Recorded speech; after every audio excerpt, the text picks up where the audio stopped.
साहब ये झूठ है, मुझे फंसाया जा रहा है। मैंने किसी का खून नहीं किया है। अगर मैंने किसी का खून किया होता तो मैं इस घर से चला जाता, लेकिन मैं इसलिए नहीं गया कि अगर मैं चला जाता तो दूसरा कोई और बतलाने वाला न होता कि लाश इस घर में थी।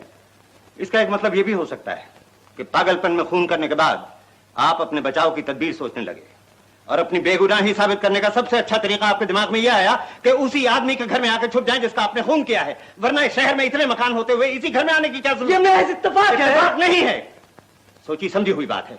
नमस्कार, आदाब। आपके साथ मैं हूं फराज। इस चैनल को सब्सक्राइब कर लीजिए अगर आप जुड़ना चाहते हैं पुरानी यादों से।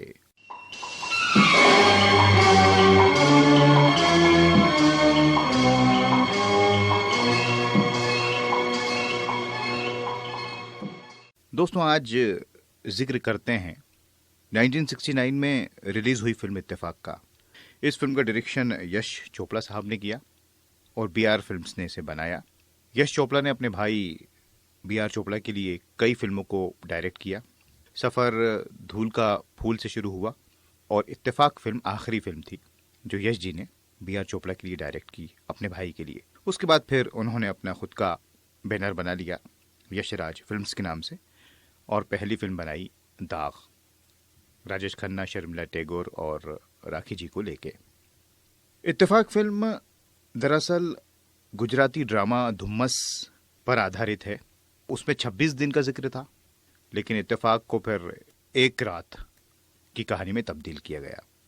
असल में उन दिनों एक फिल्म बन रही थी आदमी और इंसान, उसको भी यश जी ने ही डायरेक्ट किया।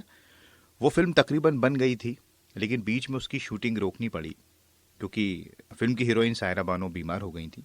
तो बीआर चोपड़ा ने सोचा कि एक छोटे बजट की फिल्म बना लेते हैं। तो इस तरह से फिर 22 दिनों में इत्तेफाक को शूट किया गया।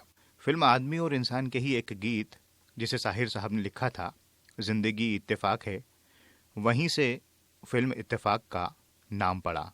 राजेश खन्ना उन दिनों नए नए थे, उनकी 2-3 फिल्में आ चुकी थीं और नंदा जी को साइन किया गया। हालांकि यश जी नहीं चाहते थे कि नंदा जी को उसमें लिया जाए। उनका मानना था कि शायद वो इस रोल में फिट ना बैठें क्योंकि उनकी इमेज एक सीधी साधी औरत की थी और इसमें थोड़ा सा अलग तरह का रोल था। लेकिन बीआर चोपड़ा ने कहा कि नहीं, नंदा जी ही को लेते हैं। वो धूल का फूल और कानून में काम कर भी चुकी थी जिन्हें बीआर चोपड़ा ने बनाया था।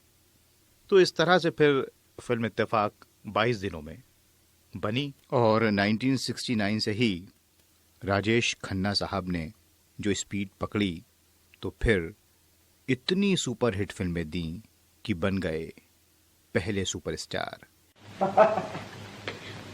तुम मुझे पागल समझती हो? मैं ऊपर जाऊं और तुम पुलिस को फोन कर दो? नहीं, मैं कपड़े ये पे बदलूंगा। मेरे सामने किचन।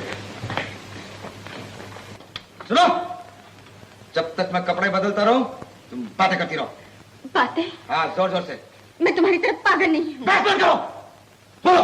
क्या बोलूं? कुछ भी। किसके बारे में? किसी के बारे में भी, पति के बारे में, मौसम के बारे में, लेकिन बोलो। तुम्हारी आवाज मेरे कानों में बराबर आती रहनी चाहिए। और इस फिल्म में पुलिस के रोल में इफ्तिखार साहब आ गए।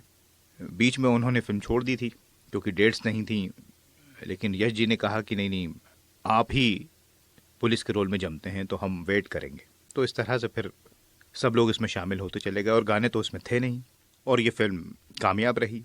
यश जी को बेस्ट डायरेक्टर के अवार्ड से नवाजा गया।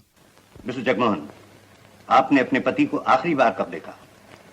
पिछले हफ्ते, जब वो कलकत्ते जा रहे थे। उसके बाद आपने उन्हें कभी नहीं देखा? नहीं। आप यकीन के साथ कह सकती हैं? तो फिर ये टिकट यहाँ कहां से आया? ये मुझे आपके बाथरूम से मिला है।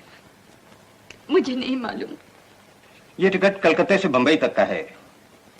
इसमें कल शाम की वापसी की तारीख पड़ी है और मिस्टर जगमोहन का नाम लिखा हुआ है।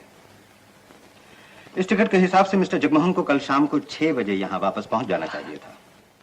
इत्तेफाक से ऐसा नहीं हुआ कि इत्तेफाक में कोई गाना नहीं था, लेकिन बिना गानों के भी इस फिल्म ने कमाल कर दिया। ये दुनिया में इतनी बुराई नजर आती है, इसका सबब सिर्फ ये है कि हम एक दूसरे से डरते हैं। अगर हम एक दूसरे से मोहब्बत करने लगे तो दुनिया बहुत खूबसूरत हो जाए। शायद तुम ठीक कह रहे हो।